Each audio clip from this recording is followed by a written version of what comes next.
All right. I think we've hit our expected number of attendees who are going to jump in the room. And I see people checking in the chat box. You're welcome to do that. My name is Adam Hops. I'm with the National Operations Center of Excellence.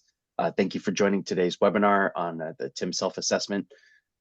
We will be turning it over to Paul Jodoin in just a moment, but a few things before we begin. First, as I keep mentioning, this webinar will be recorded. And it'll be shared on the NOCO website and the NOCO YouTube channel and posted elsewhere as like our newsletter for you to share with your colleagues. So please be sure to do that. You can sign up for our newsletter to receive the recording as quickly as possible. We will take questions.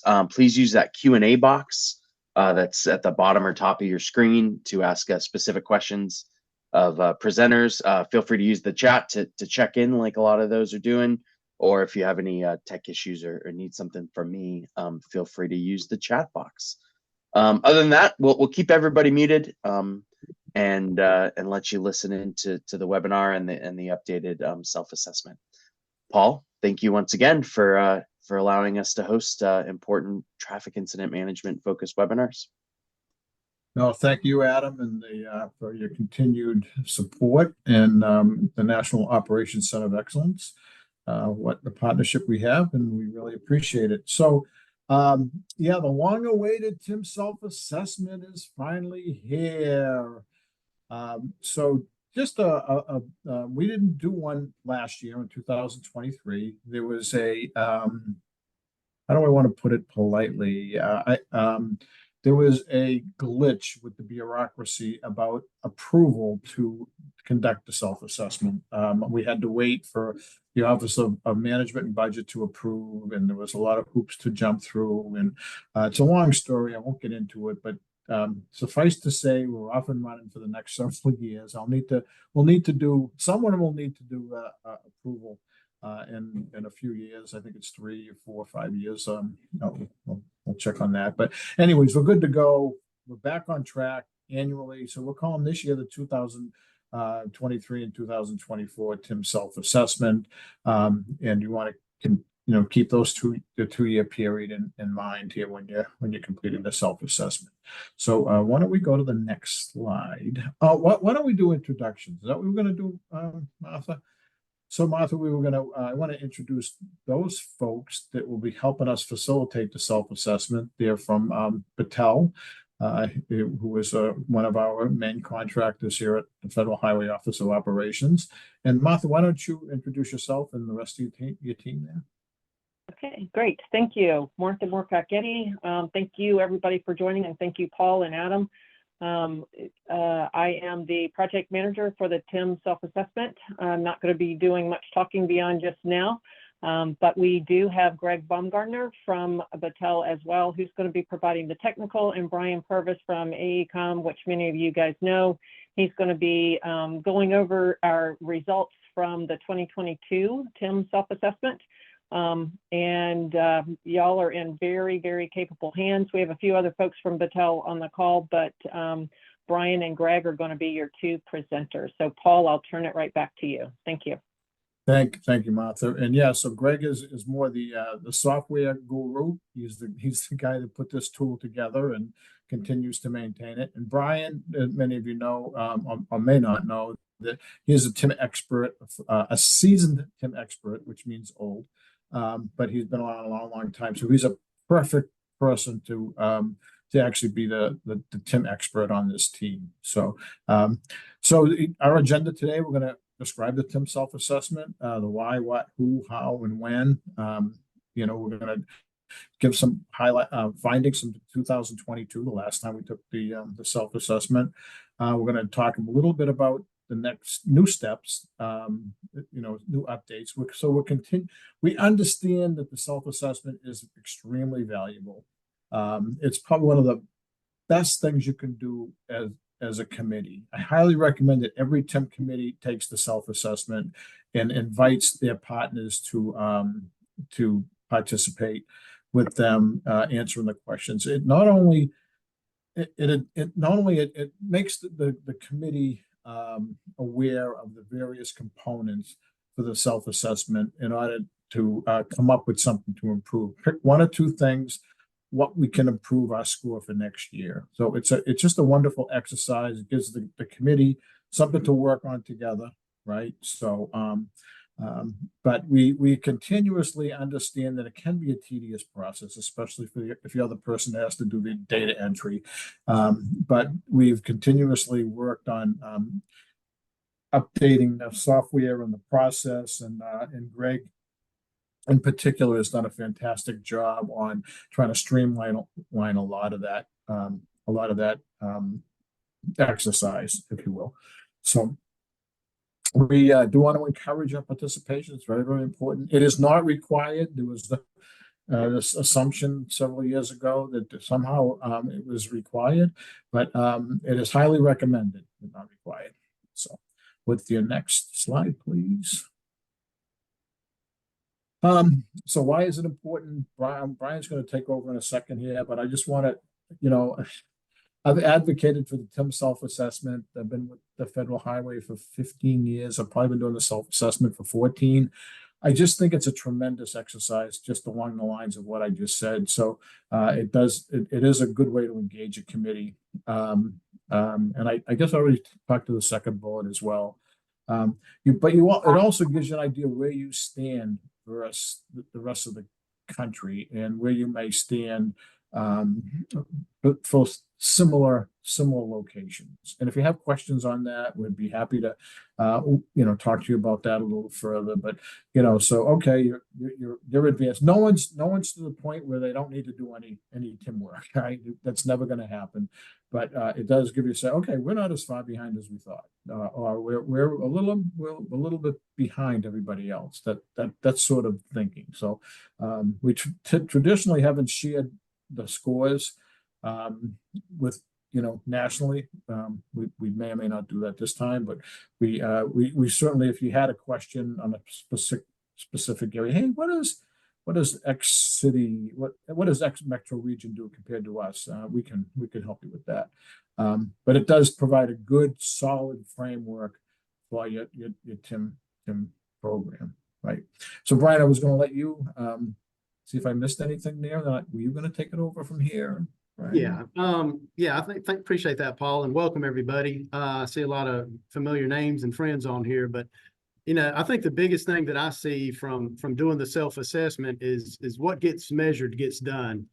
And it does give you that benchmark to kind of keep your programs on track. So if you just get in there and grind it out and just go, this really kind of gets your focus kind of in the right place, and kind of shows you, it helps you prioritize your program's goals and initiatives. Next slide, Martha. So again, back to what Paul was saying, this is, we're technically calling this the 2023-2024 TIM self-assessment. So we did get some, I think we got like 6 or 7 self-assessments in 2023 or over the last year, and that's absolutely fine. So these are the same questions we've had the last couple of years. It's still 41 questions broke into 3 sections. So we still have the strategic, tactical, and support. The nice thing about the way we're doing it now is it's all done online. So when you want to submit it, we do have an online tool to do this, to simplify things. And we're still using the original 2015 national score as our baseline to see how our progress is being tracked. So, next year, we probably will try to do one for 2025, just so we can see on a 10-year, on a decade basis how things have moved. But like I said, this is basically for the 2-year period from 2023 to 2024. Next one. So to register for this, and we'll put this in the chat box, and you'll see it a couple more times. We'll send out some reminder emails with this link. But this is the link to register. If you haven't done it in the past, it's the same link as last year, so you can go back in and start back from the login just like you did last year. So again, if your TIM program, if you've done the self-assessment in the past, do it basically the same way, especially if you're one of the top 75 metro areas. we definitely want all 41 questions answered. Even if you're not one of those top 75, if you can answer all 41, absolutely do so. If there's things that aren't relative, if you're a newer program just starting up, or more in the rural areas where you don't have all of the tools and resources, you can drop off, and we'll show you which ones in a few minutes. But again, if you're one of the top 75 or you're one of these urban areas, please go ahead and answer all 41 questions. Next slide. So again, we are encouraging, it's not required. Paul's not going to cut your funding if you don't do the self-assessment, but you'll definitely make him happier. And I think it is a good benchmark for your program. So even if you're not in the top 75 metro regions, there's a big benefit to tracking your performance. This is a performance metric that'll help you go along the way. So we do have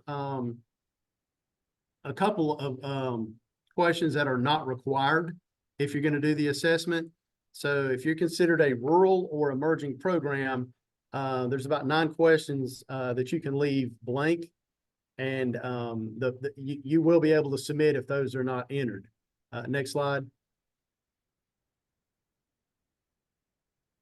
Oops, here it comes. So again, if you've done this before, answer just like you have in the past. The non-metro ones, the 9 optional questions are basically related to some of your performance measures for traffic incident management, your RCT or roadway clearance time, ICT incident clearance time. If you're measuring secondary crashes, if you don't have a safety service patrol, which we're seeing some of those emerge even in rural areas, and some of it's related to towing penalties. So if you don't have all of them, and I'll use Georgia as an example, outside of Metro Atlanta, they may not have towing penalties, but they have a safety service patrol. So they would still answer that question related to the service patrol, but you would be able to not answer the towing penalty or the incident clearance times and still submit that because you're outside of that metro region. Next slide. So when in doubt, just answer all 41 if you can. If not, you can still submit it if you don't answer the 9 optional. But again, you can pick and choose on the optional, even if you only have some of them, and still enter that into that survey. So answer the best you can. So how are we intending to complete this? The gold standard is to actually do it as like a traffic incident management team meeting. If you can get everybody in the room together and use that time to actually go and do an assessment. I know some of the premier TIM programs meet on a monthly basis, or some even quarterly. Take one of those partial meetings and 30-40 minutes and go through and do this assessment, and make that part of your agenda. So these are the groups that we typically look out for, law enforcement, fire rescue, EMS. Every one that I've seen submitted in 2022 had somebody from transportation on it. You may have your PSAPs or 911 centers, emergency management, towing, hazmat.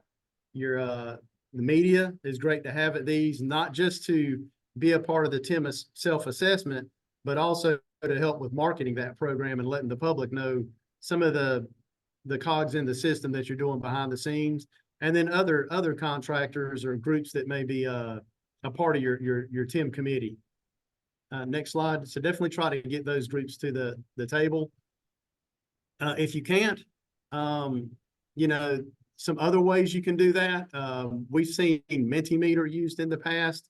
We've seen some where it's just one individual putting it in, but we strongly encourage, make this part of your traffic incident management team meeting if possible.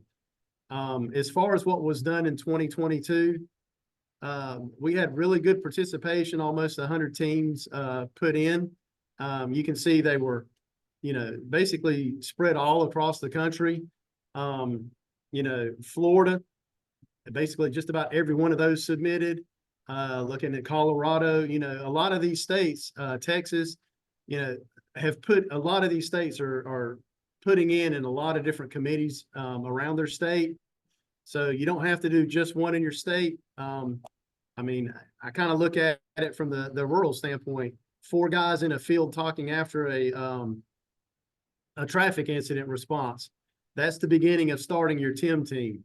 That's the beginning of building these programs. So the sooner you can set that benchmark, these self-assessments really help guide that program, help you focus and prioritize on your initiatives. So, even if you're not as elaborate as some of these other established groups, it doesn't matter. Still go ahead and try to get started with these assessments. Next slide. So out of the almost 100 that put in last year, 77 programs were in the metro regions. 93 were submitted total, and 91. We had a good score. We had a 73.1% was our average out of 100. That's actually going up year to year. It was over a 14% increase over the baseline in 2015. So obviously the more established the program, like in your top 40 metro regions, was right at 78. Out of the 75, it dropped down to about a 74. And then outside of those 75 metros, as expected, they don't have quite as many tools and resources at their disposal, or not quite as established. So they were hovering around 67.5%. But again, even in the non-metro, you can get all the way up with the metros, and this kind of lets us assess things and figure out where we need to go with our programs.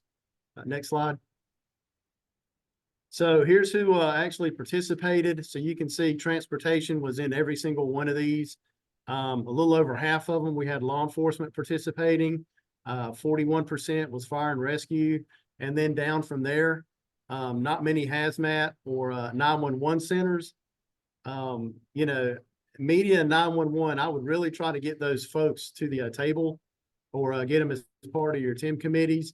And even this is part of what we're looking at, who's showing up to the table, what are we missing here?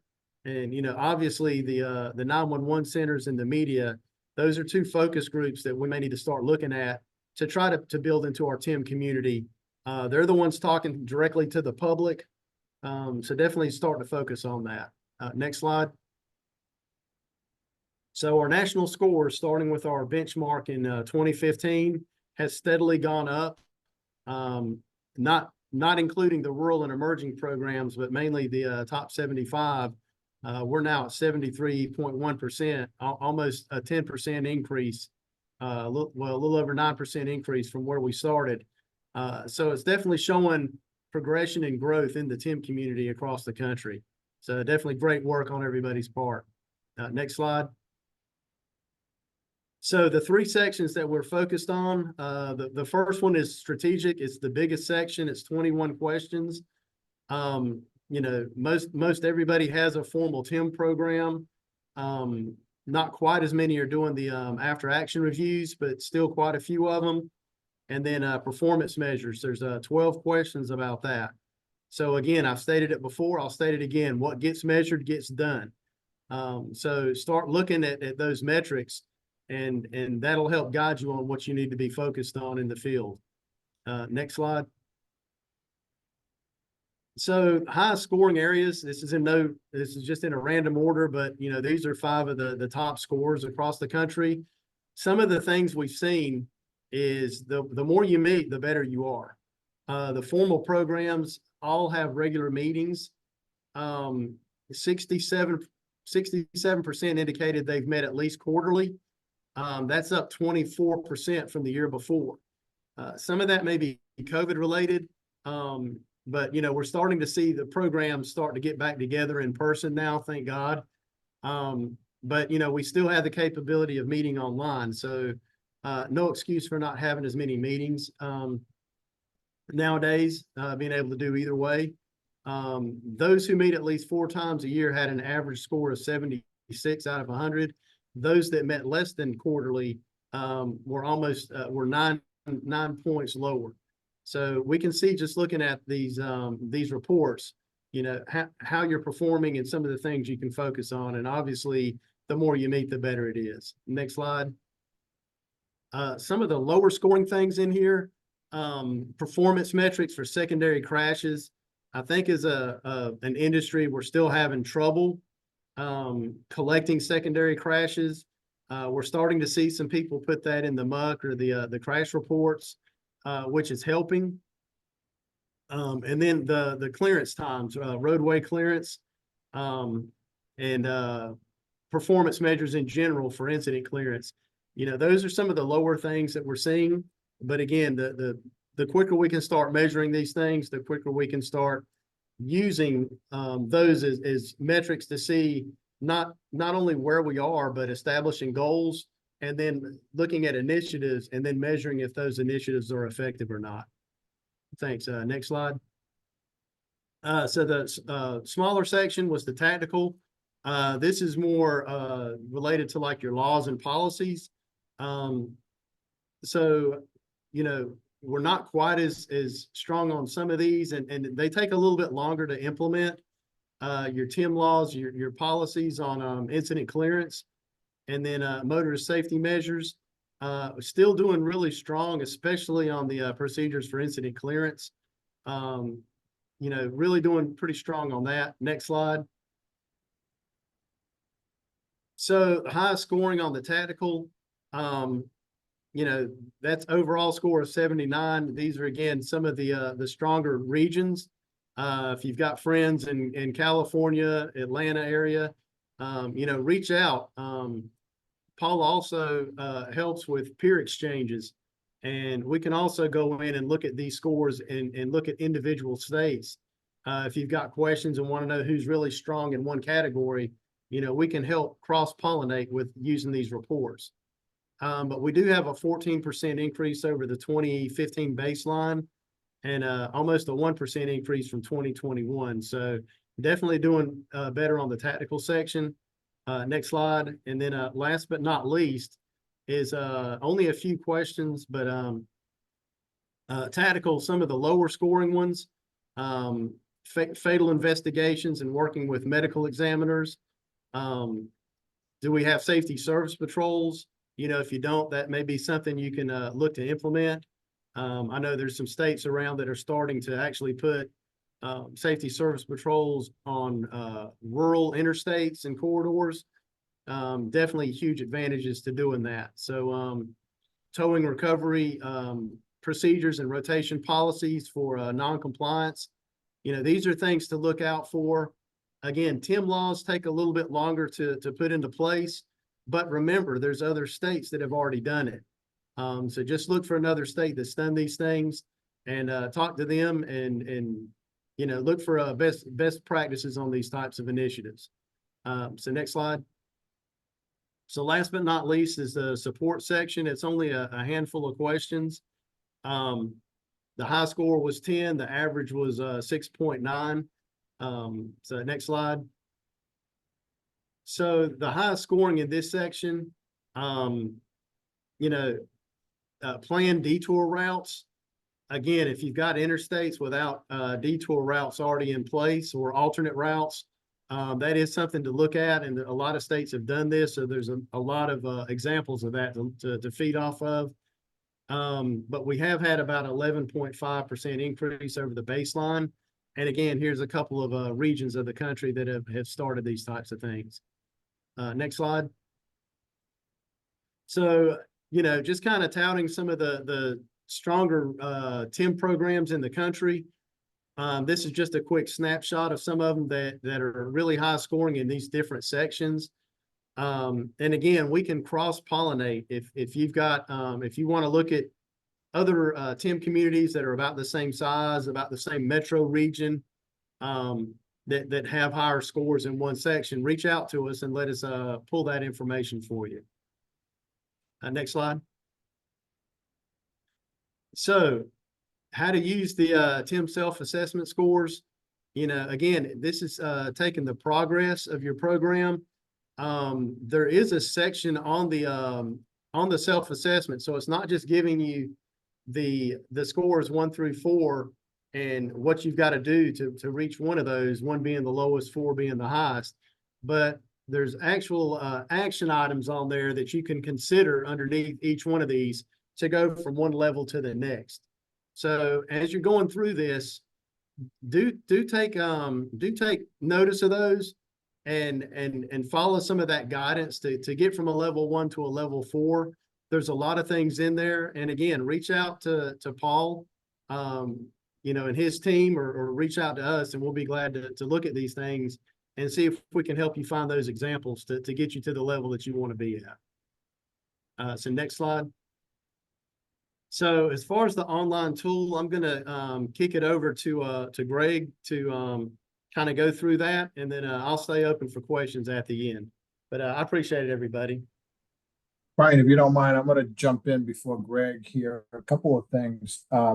So based on that last slide that Brian said, we don't expect the TIM committees to take 41 questions and go up a level for 41 questions, right? But we would recommend that you pick one, that the TIM committee picks one that we can work on, 1 or 2 or 3 that you can work on and go up a step, a level based on that. So I just, that's a nice, easy way. A lot of times, just low hanging fruit out there that you can address. So, we don't want to scare everyone off that 41 times you have to go up a level. No, we're just looking for slow and steady progress, which leads me to my other comment. So Brian is talking about the baseline of 2015, but the self-assessment has actually been going on since 2004. So it's this is the 20th year anniversary. There have been multiple baselines because every time we changed the self-assessment questions to accommodate the progress that we've made with TIM nationally over the years. So we had to change the questions, and every time we changed the questions, not every time, but when we changed it significantly enough, we had to readjust the baseline, and that becomes complicated, and I won't go into it, but it's just this is just so we have made, I think the first score was like 34 in 2004, so we have continued to make progress. It's just that 2015 number is based on the thing. The last thing, and I'll let Greg take over here, is the scoring. The scoring levels are subjective, right? What we've found out over the years is some people are very generous with themselves when based on the knowledge that we have, and then others are tougher on say, hey, wait a minute, you're not a 2, you're a 3 or a 4, and we used to score it differently anyways, but just to emphasize that it doesn't do your committee or anyone any good, to go in either direction, be overly generous or overly critical. So, it just, it's not a competition. I know sometimes it might turn into that if you happen to know what the neighbor next door is doing, but that's really not what it's all about. And I think that's all I have. So we could now move over to Greg, who will explain the tool itself. So thanks, Brian. Nice job.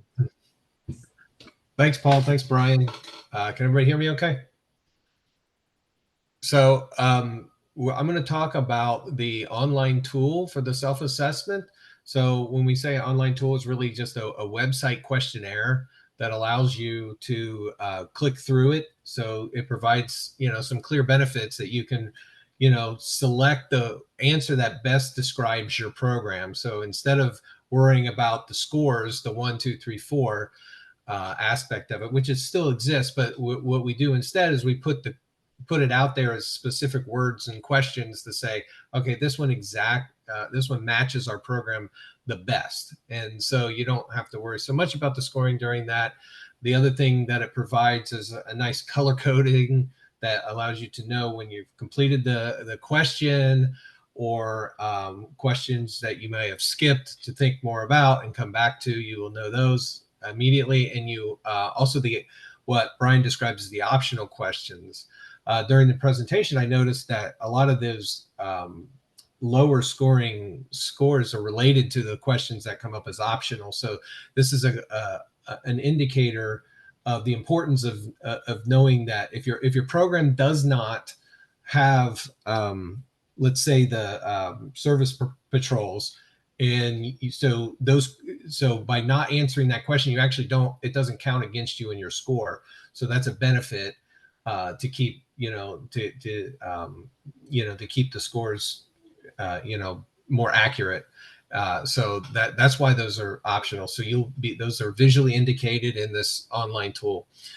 So the respondents are just able to go from page to page, from strategic to tactical to support, and answer those questions as a navigation.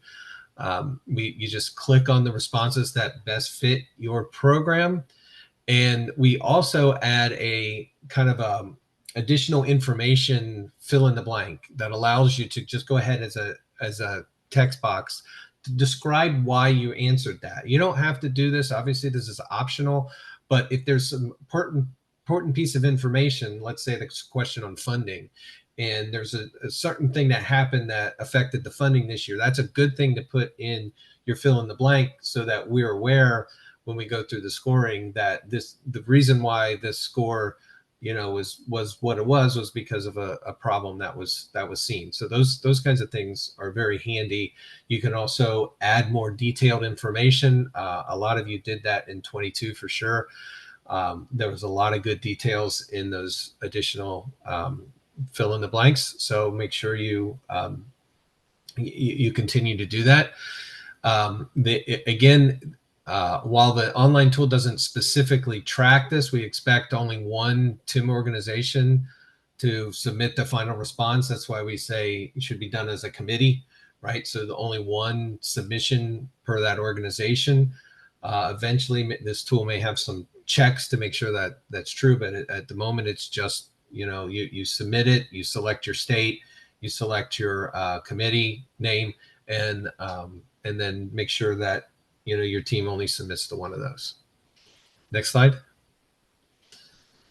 So the online tool, as I just mentioned, it was available for 2022. We went through a couple of hiccups, but it worked pretty well, with the exception of a lot of the times we had some problems with this navigation. In particular, when you click something, it would, sometimes it would work if you did it the right way, but sometimes there was some data that got a little lost. Now we fixed all that so that it's automatically saved, even if you close it out, and you can continue and come back at a later time. So that's a key thing here. You can also navigate a little cleaner in this version. Once the submitter completes the questionnaire and clicks done, basically the submitted answers are stored in our database, but they're also sent back to you in a confirmation email. This should happen immediately. We say here within 24 hours because maybe there was a hiccup in the email system or something, and if you don't get that within 24 hours, please just make sure we know so that you can get a copy of them. That is not the same result that you'll see that Brian was mentioning with the scores and the actions. This is really just a note back to you to make sure that you were aware of the answers that you gave for this self-assessment. So it gives you a chance to confirm how that everything you got was saved. Again, make sure you take a close look and that nothing was lost. Everything should be there, but it doesn't hurt for you to confirm that. The annual self-assessment season ends on November 30th, but since this is an online tool, it's been available. It was available during the 23 year where we had all the issues that Paul had mentioned. So some of you did actually go ahead and submit those. And for the 23-24, it's going to be up to you whether or not you if you've already submitted a 23, if you update it to 24, it's a reasonable thing to do, or just leave the 23 one there. It'll count the same either way. So this is, but come November 30th, the system does not shut off. So it's not like the online tool won't be available. It just, this is the cutoff period for the final assessment report. For the national report. Yeah. So I put in, as Brian mentioned into the chat, the link that we have here, selfassessment.fhwa.trafficincidentmanagement.net, and this will bring you up to the main page. Many of you have already signed in and registered before. The registration process is self-registering, except we have to kind of click approve to allow you to go and become a member to answer these. Right now, it's more or less, if you want in, we'll let you in. If you've forgotten your login, you'll see on that page right below the sign in, it'll say password forgotten. When you put your username in there, it'll send you a link that should be automatic, that you can click on and reset your password. And it will actually, I think it actually assigns you a password that you'll be able to use, a temporary one, and then asks you to change it when you log back in. The email system is, available in the cloud. And if you've ever used a cloud system email, sometimes because they're renowned for doing a lot of spam, some places will reject it. So some businesses, so you want to make sure when you do your registration that you're getting these emails, and if not, let us know, so we can work through it, or let your IT department know.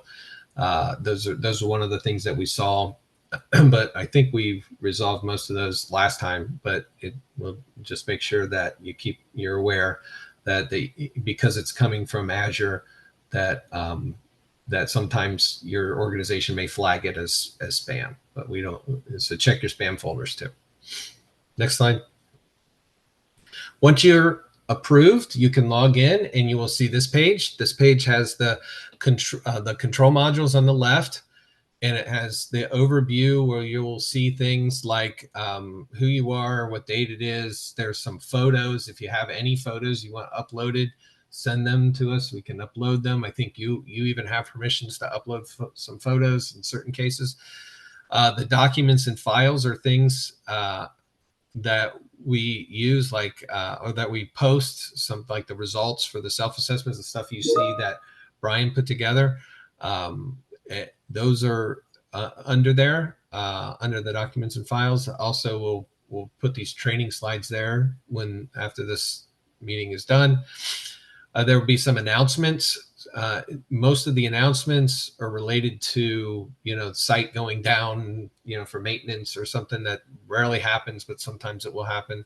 There's also a link right above that for the email, in case you need to reach support of any kind. I'm not sure we've ever entered events, but if we had some events like a TIM conference, that would be a good thing that we could post there so that everybody's on the same page and aware. And there's just some tracking of who's online. The modules on the left include a new self-assessment and an edit self-assessment. This is a holdover from before, where you have both. You generally click the new self-assessment, but now if you click the new self-assessment and you already have one in progress, it will actually notify you of that, and so you can continue the one.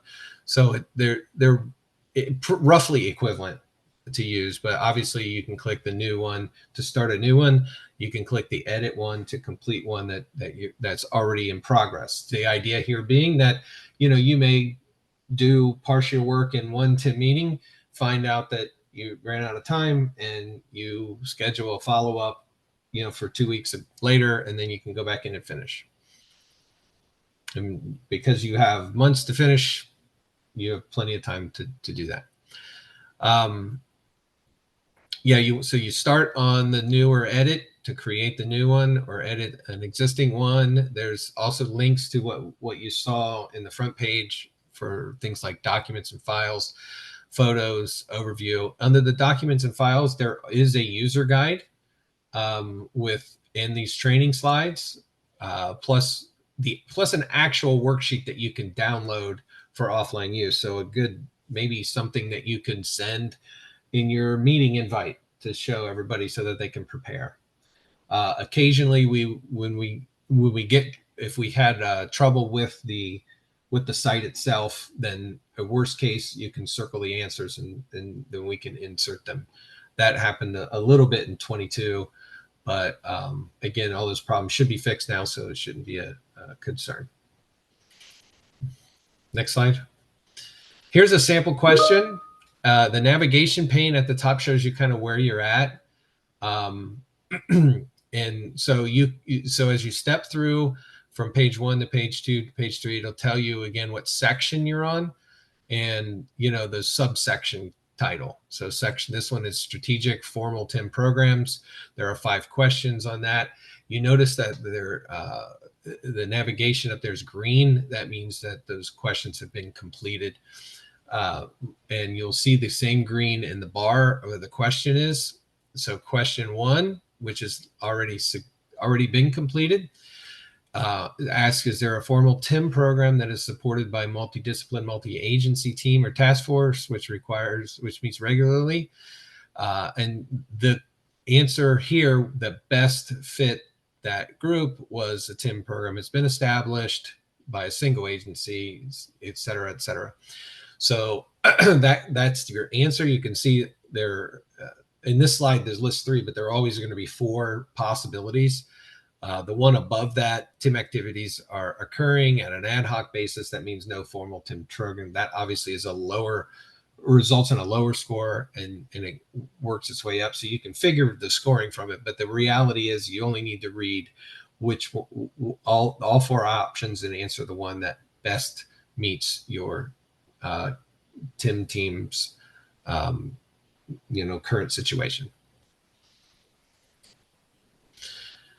As it noted, those colors change as you answer questions. So you can see here when you go into the page at number 1, you'll have everything red, nothing is completed. So you click on the plus, which will bring down the possible answers, which you see at number 2. Then so this is kind of the same question that we just saw. Then you click the one that best meets the best answers it for your TIM team, which in this case was the 3rd question. And then the bar turns green and you can plus the minus button to collapse it and go to the next question. You don't have to collapse them if you don't want to, but you have to scroll one way or the other. And in this case, as soon as you answer them, the bar becomes green. If you collapse everything, you'll still see there are some red ones. Now, if there are red ones, you can still go next or previous, but you have to save the current status of where you're at. So you have to click the save changes, which will save the answers that you just completed. So in this case, we answered question 4, where we're at number 4 here, the last picture. You answered question 4, and so you need to save it. You click save, and allows you to navigate. If you click next without saving, it'll ask you, do you want to go ahead and save? And so you can say yes or no, so we don't end up losing things. And that's what you see on this page, where you've made changes that have not been saved.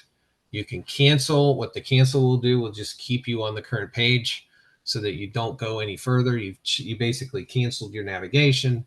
You can click save changes, which does the same exact thing as the save changes below. Or you can discard everything and you can move on without saving. So remember, when you click discard, all what you answered on that page is now gone. That's might be useful if you are editing, right? And you've made a couple changes, but you forgot what you changed and you're not sure about your answers anymore. So in that case, you might discard and go back in and try again. And at least you had something already saved from your where you started from, because you're editing these answers. So that's that's probably the best scenario for why you would want to discard something. Don't, if you haven't completed that survey at all and there's nothing there and you discard, then you actually won't be able to submit the survey.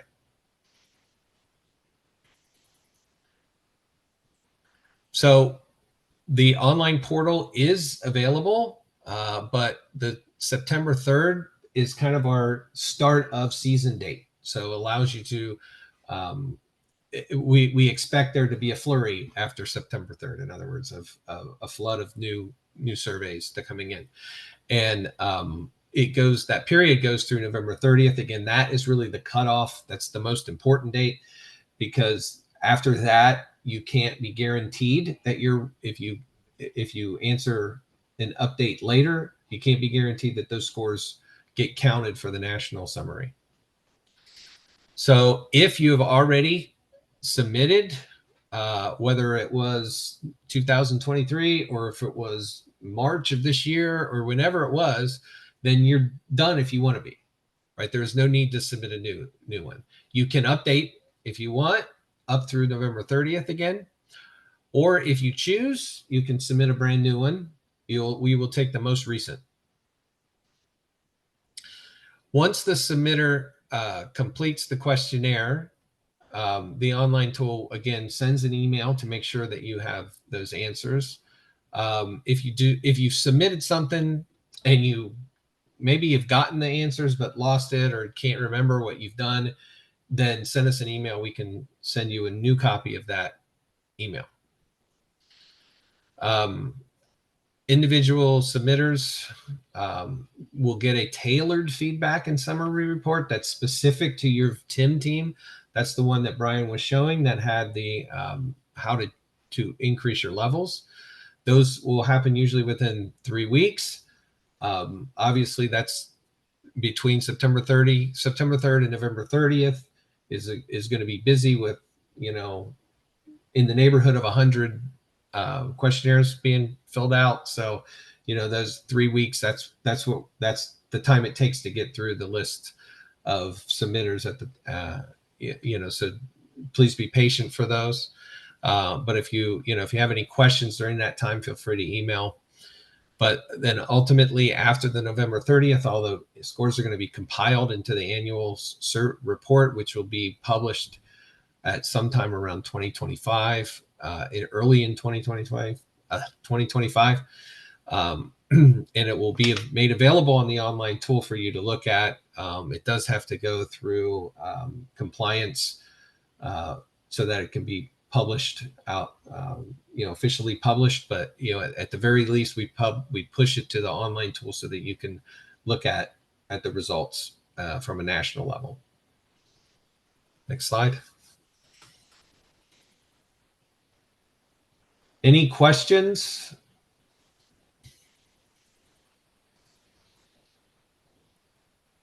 I've only seen one person send anything in the Q&A.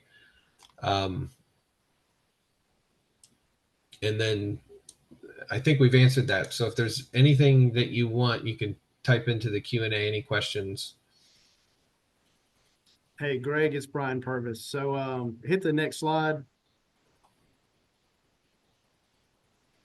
Yeah, so this is the contact information for the team. You may want to put that in the chat box also. Good point. I will do that.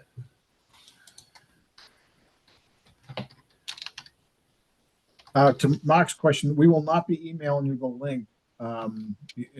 It's going to be in our announcements. It's going to be in the chat pod here. Just take it now, and if you do need it, but it will be widely available, if you will. But we do not plan on sending it to it individually or to this group. So. I love the feature. I guess I didn't realize, Greg, that we can upload photos. So yeah.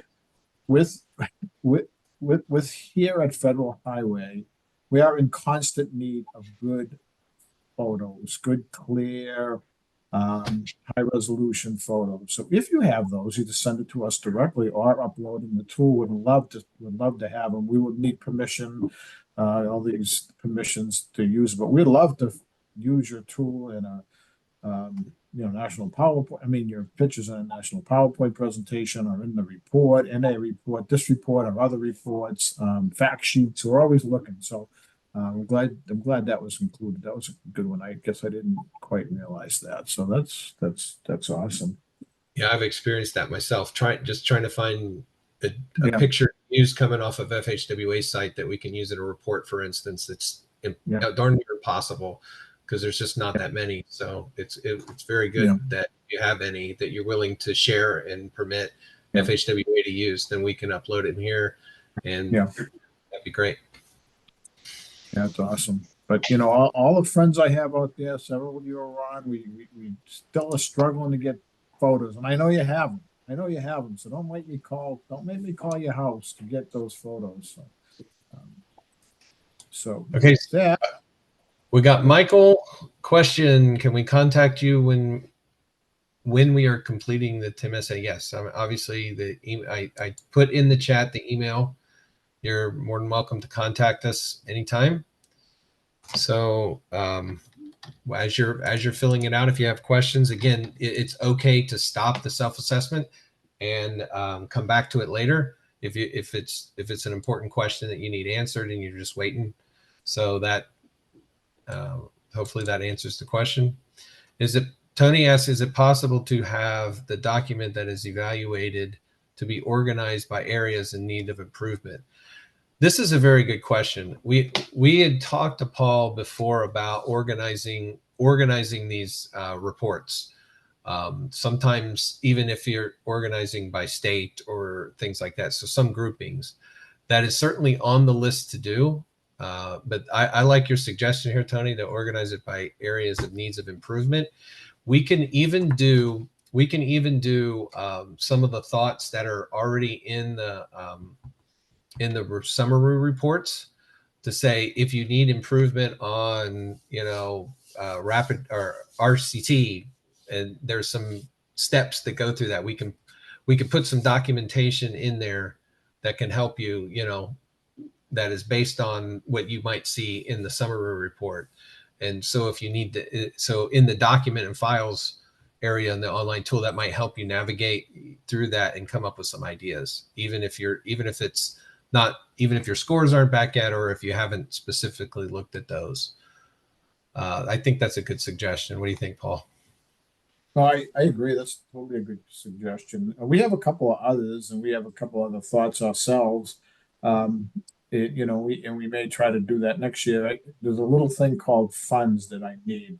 I know with the federal government, everyone thinks we have plenty of money. My program, the TIM program, Jim Ostrich, Joe Tebow, and I, we actually have a very limited budget. You'd be surprised on how limited.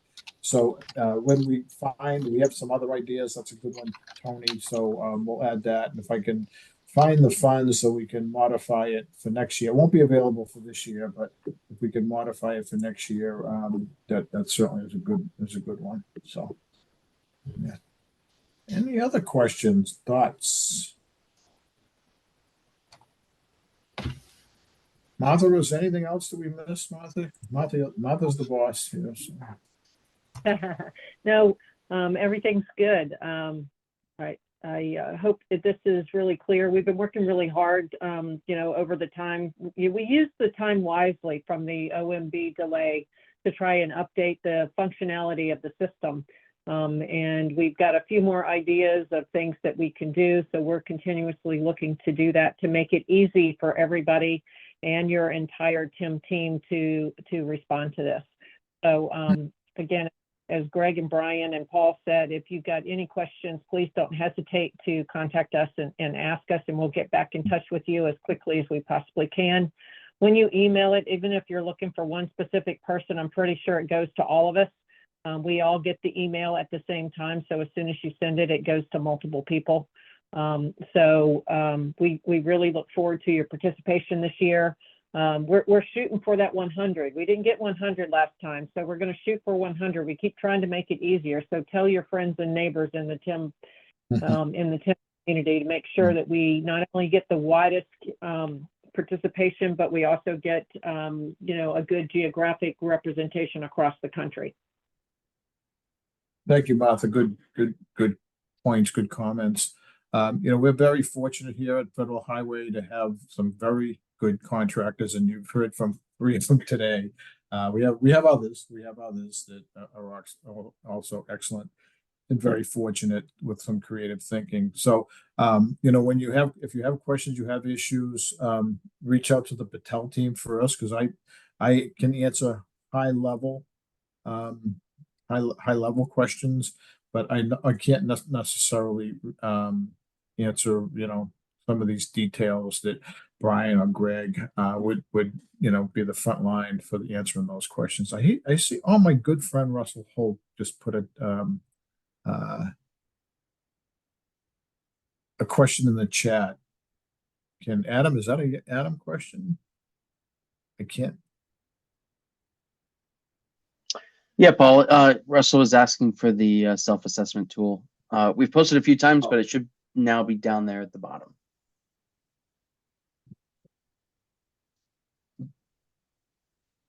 Okay. Anyone else have any questions? You know how to find us. Russ, I know you know how to find me. So anyone else?